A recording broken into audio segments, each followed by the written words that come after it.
Hello दोस्तों, मेरे YouTube channel पर आपका स्वागत है। और आज की वीडियो में हम एक जन्म कुंडली का विश्लेषण करेंगे।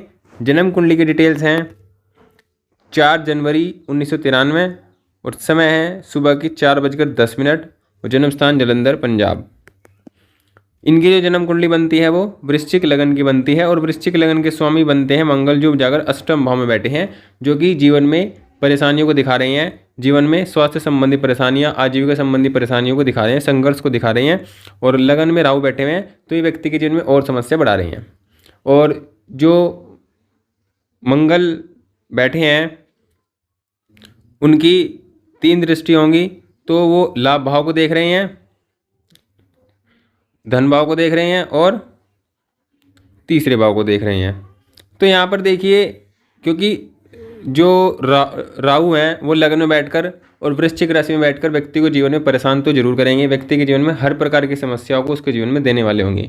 उसके जीवन में मानसिक रूप से भी उसको परेशान रखेंगे, शारीरिक रूप से भी उसको परेशान रखने का काम करेंगे। और यहाँ पर लग्नेश भी अष्टम भाव में गए हैं, जो अष्टम भाव भी समस्याओं का होता है, प्रॉब्लम का होता है, चोट चपेट का होता है। तो ऐसे व्यक्ति के जीवन में समस्याएं साफ साफ होंगी, ये दिखाई दे रहा है कि कुंडली से, क्योंकि व्यक्ति का व्यक्तित्व है वही अष्टम भाव में गया है, तो ये जीवन में समस्याओं को दिखाता है।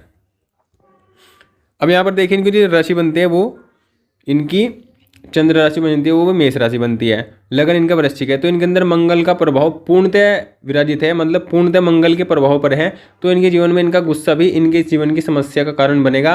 और ये मतलब मंगल से बहुत ज़्यादा प्रभावित होने के कारण जीवन में अपने फैसले जो लेंगे वो बहुत जल्दबाजी में लेकर उनसे इनके जीवन में समस्या बनेगी। तो ये स्थिति यहाँ पर इनकी दिखाई पड़ती है, जो कि इनको प्रॉब्लम देने वाली समस्या ज़्यादा है। यहाँ पर देखिए, पंचम भाव के स्वामी बनते हैं गुरु, जो जाकर लाभ भाव में बैठे हैं। और लाभ भाव में बैठे हैं, अकेले बैठे हैं और ना खुद की राशि में हैं। तो यहाँ पर ये भावनाश की स्थिति को करेंगे। यहाँ पर ये भाव संबंधित फल कम देंगे। यहाँ पर ये पंचम भाव के फलों में कमी करेंगे, यहाँ पर दूसरे भाव के फलों में भी कमी करेंगे। तो ये स्थिति यहाँ पर दिख रही है। चंद्रमा की बात करते देखिए, नवम भाव के स्वामी गए हैं छठे भाव में। तो ये भी ठीक नहीं कि नवम भाव के स्वामी का छठे भाव में जाना, ये भी व्यक्ति के जीवन में भाग्य को मिलने में देर करता है, भाग्य में समस्या देता है। और जीवन में समस्याएं, ये स्वास्थ्य संबंधी, पिता के स्वास्थ्य संबंधी समस्याएं, पिता से मतभेद की स्थिति यहाँ पर बनती है। तो देखिए, यहाँ पर थोड़ी समस्याएं कुंडली में दिख रही हैं, जैसे कि नवमेश भी छठे भाव में गए हैं और जो लग्नेश है वो भी 8वें भाव में गए हैं। तो ये थोड़ी समस्या व्यक्ति के जीवन में रहने वाली है। अगर हम बात करें, देखिए दसम भाव के स्वामी बनते हैं सूर्य, जो कि जाकर दूसरे भाव में बैठे हैं। तो ये थोड़ी अच्छी स्थिति यहाँ पर दिख रही है कि दसम भाव के स्वामी का दूसरे भाव में जाना, व्यक्ति जीवन में धन कमाएगा, अपनी मेहनत से धन कमाएगा, अपने संघर्षों को पार करके धन कमाएगा और व्यक्ति जीवन में धन प्राप्त करके जीवन में सुख को प्राप्त कर लेगा। धन धान्य से परिपूर्ण जीवन में हो जाएगा। ये इस बात के संकेत देते हैं, क्योंकि व्यक्ति जितना कर्म करेगा व्यक्ति को उतना धन प्राप्त होगा, क्योंकि जो कर्मेश है वो धन में जाकर बैठे हैं। तो ये स्थिति यहाँ पर है। लेकिन यहाँ पर देखिए, अष्टम के स्वामी दूसरे धन में बैठ गए, तो ये भी यह परिवार में प्रॉब्लम देगा, परिवार वालों से मतभेद देगा, वाणी को प्रॉब्लम देगा, क्योंकि अष्टम भाव का स्वामी भी प्रॉब्लम देने वाला जो भाव होता है वही होता है।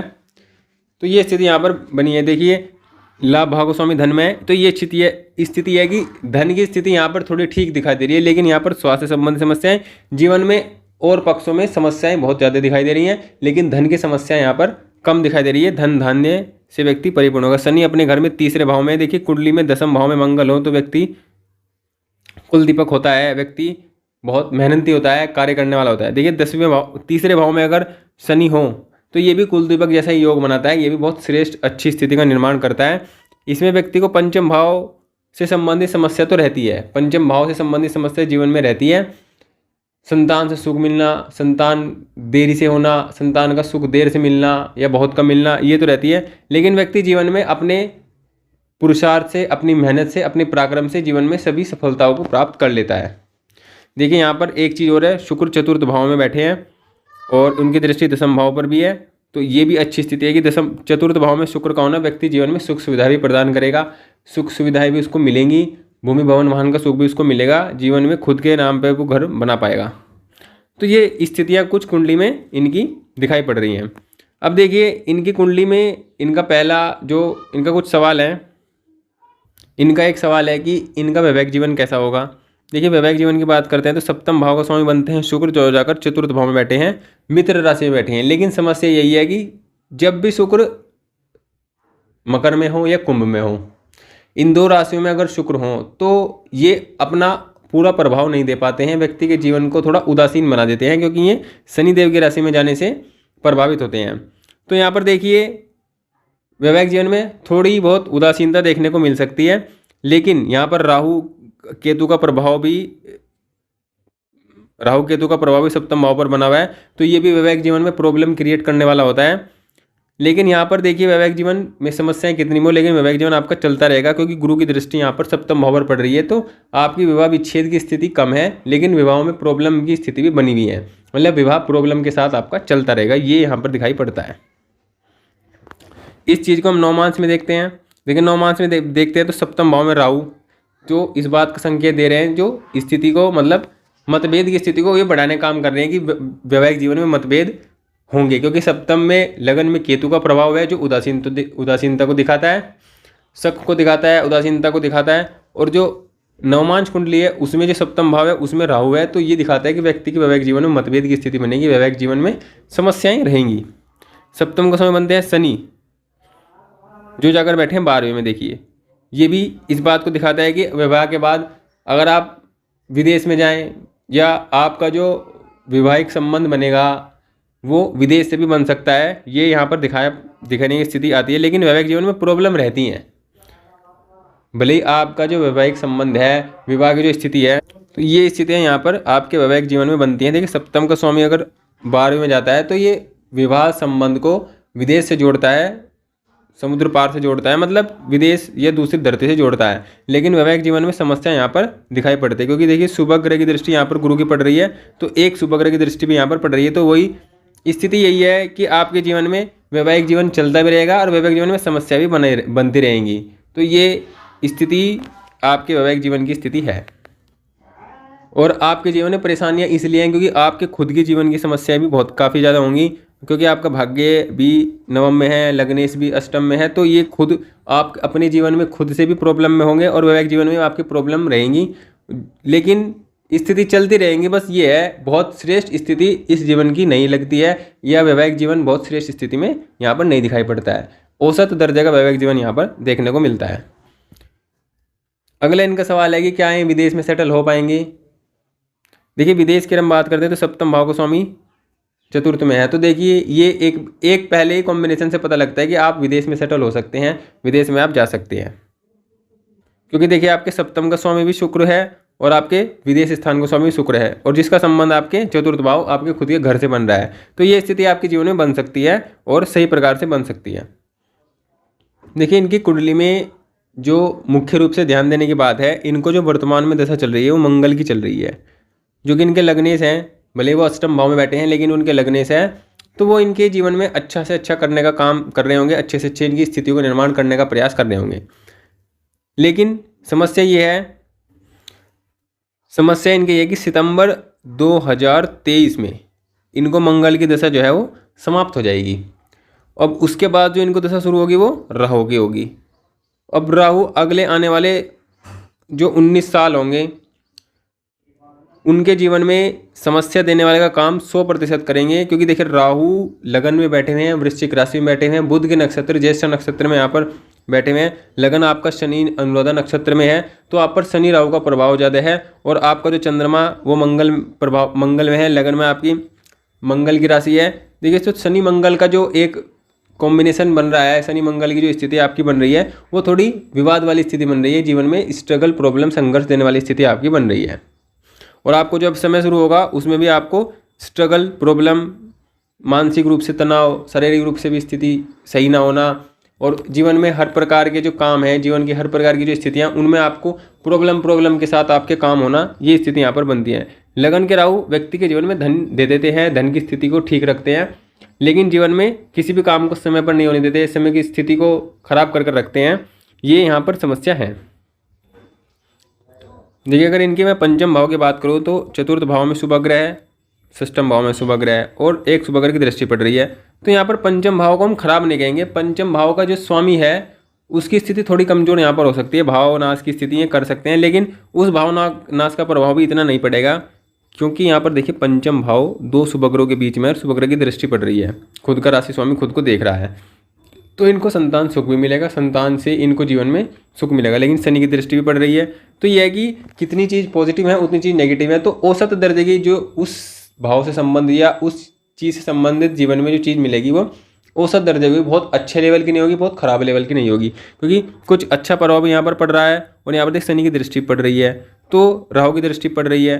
तो ये है कि जीवन में जिसे पंचम भाव आपका यहाँ पर शुभ दिखता है, लेकिन यहाँ पर राहु की दृष्टि पड़ रही है, शनि की दृष्टि पड़ रही है, शुभ कर्तरी में भी आया हुआ है, तो कुछ अच्छे प्रभाव कुछ बुरे प्रभाव के कारण जो कुल मिलाकर फल मिलेगा वो औसत दर्जे का फल आपको मिलेगा। तो संतान सुख भी आपको जीवन में मिलेगा और संतान भी आपको प्राप्त होगी। और देखिए एक समस्या और है, जैसे राहु का तो अब समय शुरू होगा आपको, ये अपने आप में किसी के लिए भी कोई अच्छा संकेत नहीं होता है ये कि जीवन के लिए जो राहु का समय शुरू हो, व्यक्ति के जीवन में मानसिक रूप से परेशानियां, शारीरिक रूप से परेशानियां रहती हैं। अब आपको चंद्रमा आपके मेष राशि में है, उसके बाद देखिए जो शनि वर्तमान में चल रहे हैं वो कुंभ राशि में चल रही हैं, कुंभ के बाद वो मीन में जाएंगे और मीन में जाने से आपको 7.5 भी लग जाएगी। तो ये है कि आपके जीवन में थोड़ी मानसिक परेशानियाँ की स्थिति बढ़ने की स्थिति यहाँ पर दिखाई पड़ रही है, आपको विशेष उपाय करने की ज़रूरत है।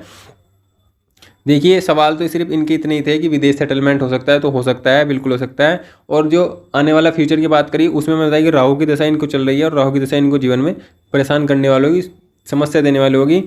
और राहु के बाद इनको 7.5 भी शुरू होगी, जब जो शनि कुंभ से मीन में जाएंगे तो इनको 7.5 भी शुरू होगी, तो इनके जीवन में समस्याएं रहेगी। आने वाले भविष्य में समस्याएं इनके हैं, इनको बहुत सोच समझकर अपने जीवन के फैसले लेने होंगे, बहुत सोच समझकर जीवन के कार्य को करना होगा, अदरवाइज इनके जीवन में समस्याएं ज़्यादा हो सकती हैं। अगर सोच समझकर बहुत सही स्थितियों में आकर डिसीजन लेंगे तो स्थितियाँ थोड़ी कम प्रॉब्लम में आएंगी। देखिए इनको आने वाले समय में राहु की दशा शुरू होगी, तो राहु का जो बीज मंत्र है, प्रत्येक शनिवार आप राहु का बीज मंत्र का जाप जरूर करें, जरूर से जरूर करें, और ये हमेशा करें।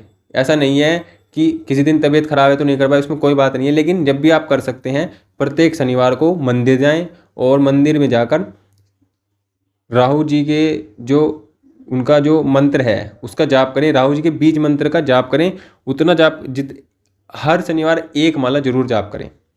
तो ये आपके जीवन में जो राहु की स्थिति है उसको थोड़ा कंट्रोल करेगा, उसको थोड़ी स्थिति सही रहेगी।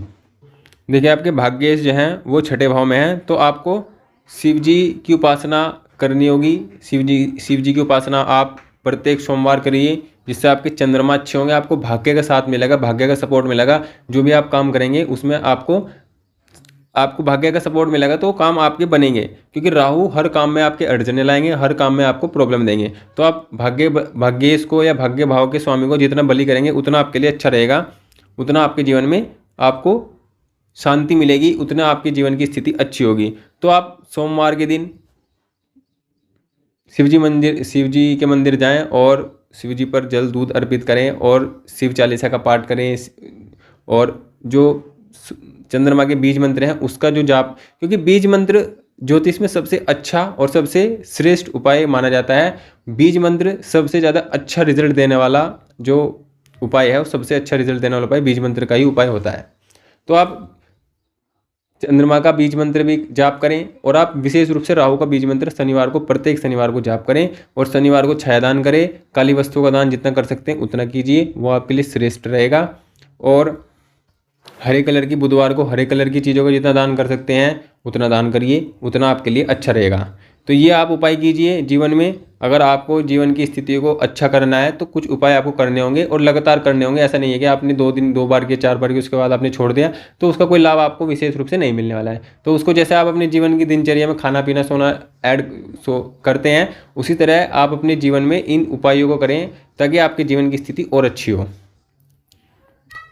यही इतने इनके सवाल थे, और इनके सभी सवालों का जो उत्तर है वो इनकी कुंडली के माध्यम से दे दिया गया है। बाकी और भी जो कोई इनको बताना चाहे बता सकता है, और आप अपनी डिटेल, कुंडली की डिटेल कमेंट में दे सकते हैं, जिससे आपकी जो क्वेश्चन है वो सभी क्वेश्चन इस प्रकार से लिए जाएं और आपकी कुंडली के माध्यम से उनका आंसर दिए जाएं। और आपको वीडियो अच्छी लगे तो वीडियो को लाइक करें, शेयर करें और चैनल को सब्सक्राइब जरूर करें। Thank you.